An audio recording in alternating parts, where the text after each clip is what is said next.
Welcome everyone. So today the topic of discussion is elastic collisions in one dimension. Elastic collisions हम already पढ़ चुके हैं. ऐसे collisions हैं जिनके दौरान में kinetic energy जो है वो सिस्टम की कंजर्व रहती है, बिल्कुल लॉस नहीं होता.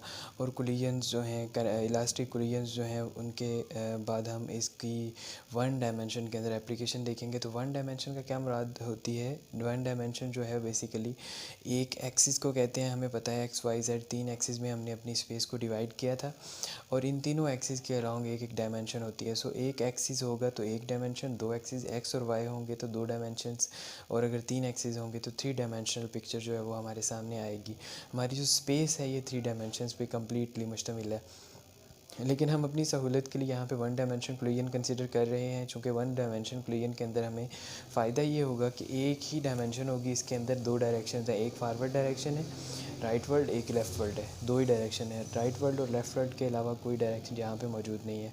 तो हम दो बॉडीज़ को कंसिडर करेंगे, उनका कोलिजन जो है एक डायमेंशन के अंदर देखेंगे और उसके मुताबिक उसको हम स्टडी करेंगे कि उसमें अगर हम law of conservation of momentum and law of conservation of energy को अप्लाई करते हैं तो उसकी एप्लीकेशन से हमारे पास किस तरह के रिज़ल्ट्स आएंगे और उनसे हम कौन से यूज़फुल जो बातें हैं वो सीख सकते हैं. सो शुरू करते हैं.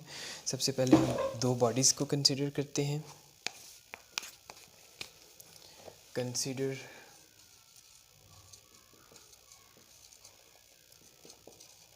To non rotating hard balls. अब हमें पता है कि हार्ड बॉल्स जो हैं आप लोगों ने देखे हुए हैं क्रिकेट बॉल्स, और नॉन रोटेटिंग का ये मतलब होगा कि जिस तरह ये मार्कर है अगर हम इसको रोटेट करते जाते हैं यानी रोल करते जाते हैं तो इट इज़ रोटेटिंग. अगर हम इसको नॉन रोटेटिंग मूवमेंट को देखेंगे तो ये बिल्कुल इस तरह से स्मूथ होगी. तो दो हमने बॉल्स कंसिडर किए हैं. ये दोनों बॉल्स जो हैं ये नॉन रोटेटिंग हैं और एक डायमेंशन के अलॉन्ग इनका कोलिजन हमने देखना है. तो अब हम इनके लिए डिफरेंट क्वांटिटीज़ जिसके अंदर mass, velocity and momentum and kinetic energy आ जाएगी before collision and after collision, उसके लिए हम एक टेबल बनाएंगे और इसमें जो दो पार्ट्स होंगे, एक जो है वो बिफोर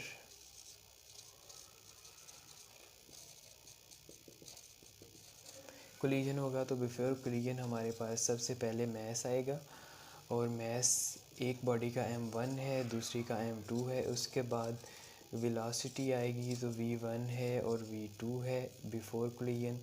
और मोमेंटम क्या आ जाएगा जी, m1 इंटू वी वन, तो m1 इंटू वी वन. इसी तरह से दूसरी बॉडी के लिए m2 इंटू वी टू.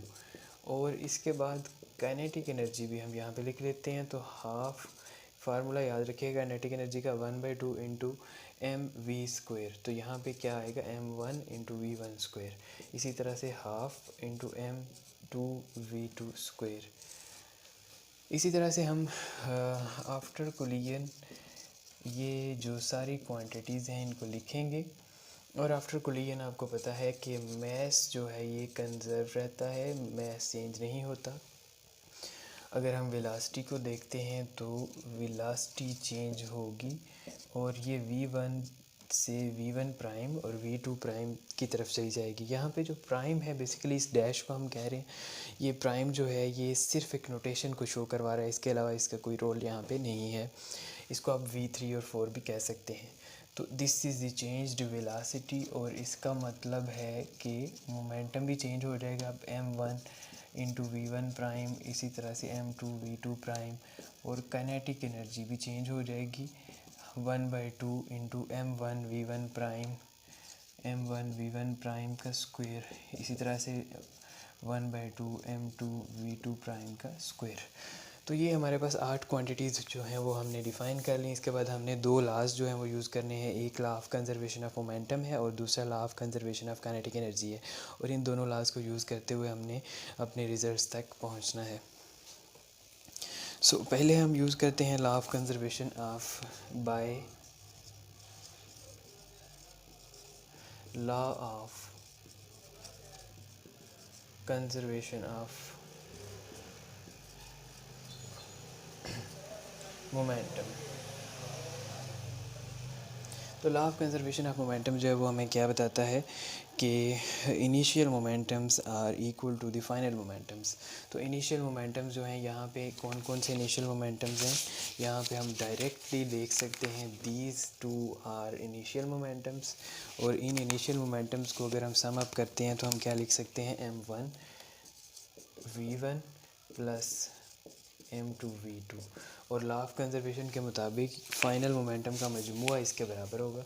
तो फाइनल मोमेंटम हम यहाँ से देख सकते हैं m1 v1 प्राइम और m2 v2 प्राइम के बराबर हैं। इन दोनों को ऐड करते हैं m1 v1 prime plus m2 v2 prime.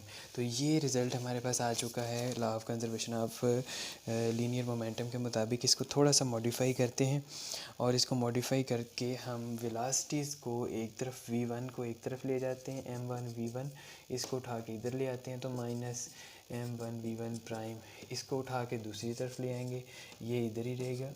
और ये वाली जो टर्म है ये हम यहाँ पे माइनस के साथ लिख देंगे। अब इन दोनों में से और इन दोनों में से कुछ अगर कॉमन आ रहा है तो उसको हम कॉमन निकाल लेते हैं। इसमें से हमने मैस m1 को कॉमन निकाला, इसके अंदर से हमने m2 को कॉमन निकाला, और ये जो v2 है इसके ऊपर प्राइम यहाँ पे नहीं आता, तो v2 जो है विदाउट प्राइम यहाँ पे इस तरह से आ जाएगी।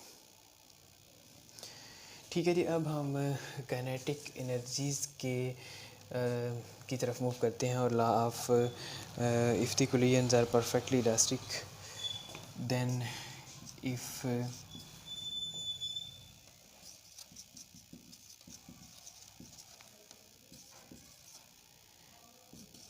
perfectly elastic then by conservation of kinetic energy. तो कंजर्वेशन ऑफ काइनेटिक एनर्जी के मुताबिक हम क्या लिख सकते हैं कि फ़ाइनल और इनिशियल काइनेटिक एनर्जीज़ जो हैं इनका मजमूआ बराबर है, बिल्कुल मोमेंटम की तरह। यहाँ पे आपको फ़ाइनल और इनिशियल काइनेटिक एनर्जीज़ भी नज़र आ रही हैं। तो इनिशियल काइनेटिक एनर्जीज़ को हम अब ऐड अप करेंगे तो half into m1 v1 square plus half into m2 v2 square is equal to किसके आ रहेगा, sum of final kinetic energies. तो sum of final kinetic energies half m1 v1 prime square plus half m2 v2 prime square. इनके अंदर भी हम वही arrangement करेंगे, 1/2 थ्रू आउट कॉमन लेंगे तो ये कैंसिल आउट हो जाएगा। और हमारे पास जो रिलेशन यहाँ पे बचेगा वो क्या होगा कि 1/2 को कैंसिल आउट करते हैं दोनों तरफ, तो 1/2 will be common, m1 v1 square plus m2 v2 square and it will be equal to 1/2 यहाँ पे भी कॉमन आ जाएगा और v1 प्राइम स्क्वायर इसी तरह से m2 v2 प्राइम स्क्वायर। 1/2 दोनों तरफ में कैंसिल आउट हो जाएगा, तो जो रिमेनिंग रिज़ल्ट आएगा इसके अंदर हम m1 v1 square plus m2 v2 square is equal to m1 v1 prime square plus m2 v2 prime square. ठीक है जी, अब यहाँ पे अगर हम v1 को एक साइड पे ले आते हैं m1 को, तो m1 v1 square minus m1 v1 prime square आ जाएगा। और यहाँ पे दूसरी जो क्वांटिटी है m2 v2 प्राइम स्क्वायर, और ये इधर आ जाएगी minus m2 v2 square.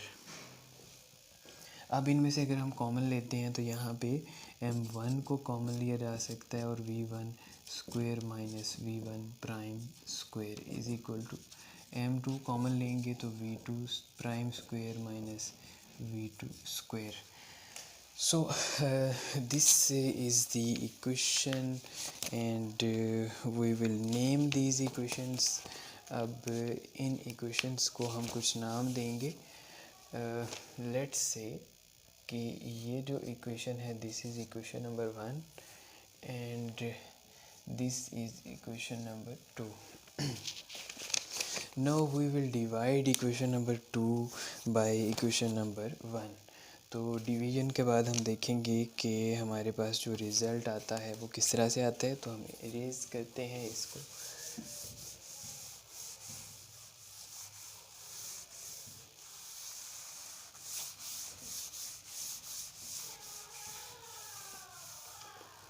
So divide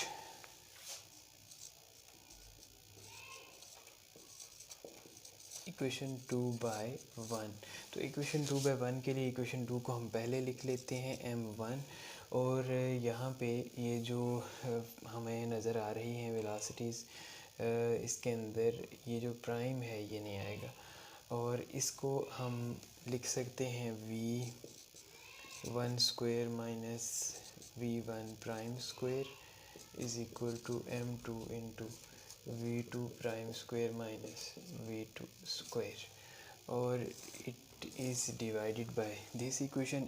इसकी लेफ़्ट साइड को यहाँ पे लिखेंगे, राइट को राइट के नीचे लिखेंगे, तो राइट साइड आएगी इसकी v2 prime minus v2। Okay, और इसी तरह से यहाँ पे जो m1 है, ये जो लेफ़्ट हैंड साइड है इसी तरह से आ जाएगी v1 माइनस v1 प्राइम। अब यहाँ पे अगर आप देखें तो m1 के साथ m1 कैंसिल आउट हो जाएगा, और इसी तरह v2 m2 के साथ m2 कैंसिल आउट हो जाएगा। जो इसका रिमेनिंग पार्ट है उसको अब हमने सिंप्लीफाई करना है। सिंप्लीफाई किस तरह से करेंगे, ये जो हमारे पास स्क्वेयर्स की फॉर्म है इनको हम फार्मूला यूज़ करते हुए ओपन करेंगे। फार्मूला हम कौन सा यहाँ पे यूज़ करेंगे, a square minus b square is equal to a plus B into A minus B. आपने ये फार्मूला पढ़ा हुआ है मैथमेटिक्स के अंदर। तो फार्मूला हम यूज़ क्या करेंगे, a square minus B square is equal to a minus B into a plus B. इस फार्मूला को अगर हम यूज़ करते हैं तो इनकी जो अपर साइड्स हैं वहाँ पे v1 square minus v1 prime square, sorry square ख़त्म हो जाएगा यहाँ पे, और ये कुछ इस तरह से आ जाएगा, और एक दफ़ा ये प्लस के साथ आ जाएगा। ठीक है जी, और इसी तरह से डिवीज़न में v1 माइनस v1 प्राइम इसी तरह आ जाएगा। अब अगर आप राइट हैंड साइड को देखें तो राइट हैंड साइड पे भी इसी तरह से हम स्क्वायर का फार्मूला अप्लाई करेंगे, और राइट हैंड साइड के ऊपर v2 प्राइम माइनस v2 और v2 प्राइम प्लस v2 आ जाएगा, और डिवीज़न में v2 प्राइम माइनस v2 आ जाएगा।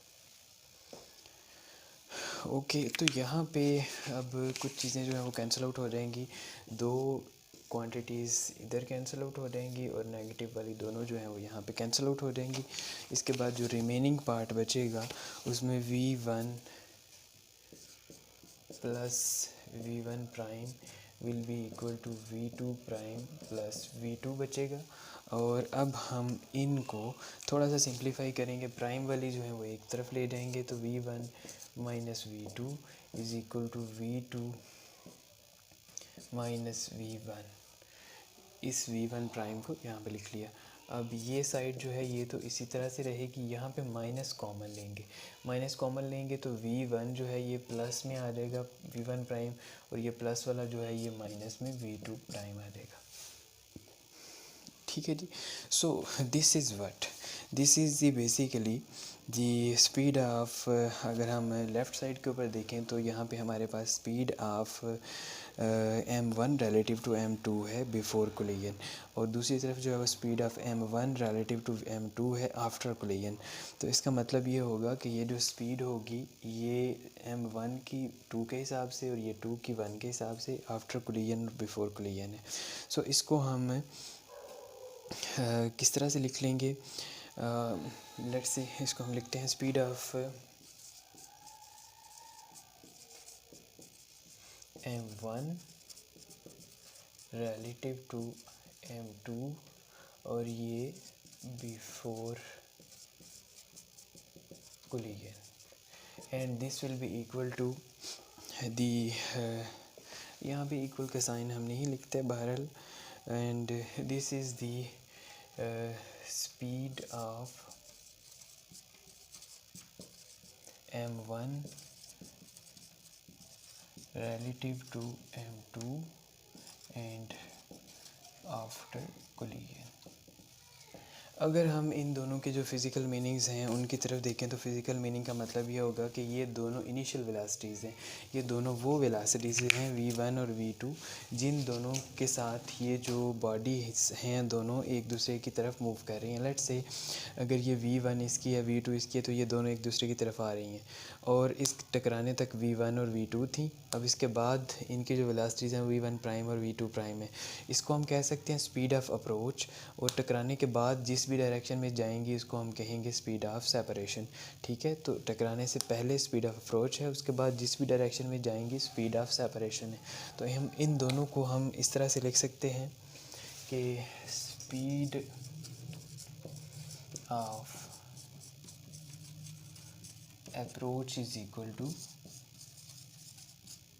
Speed of separation.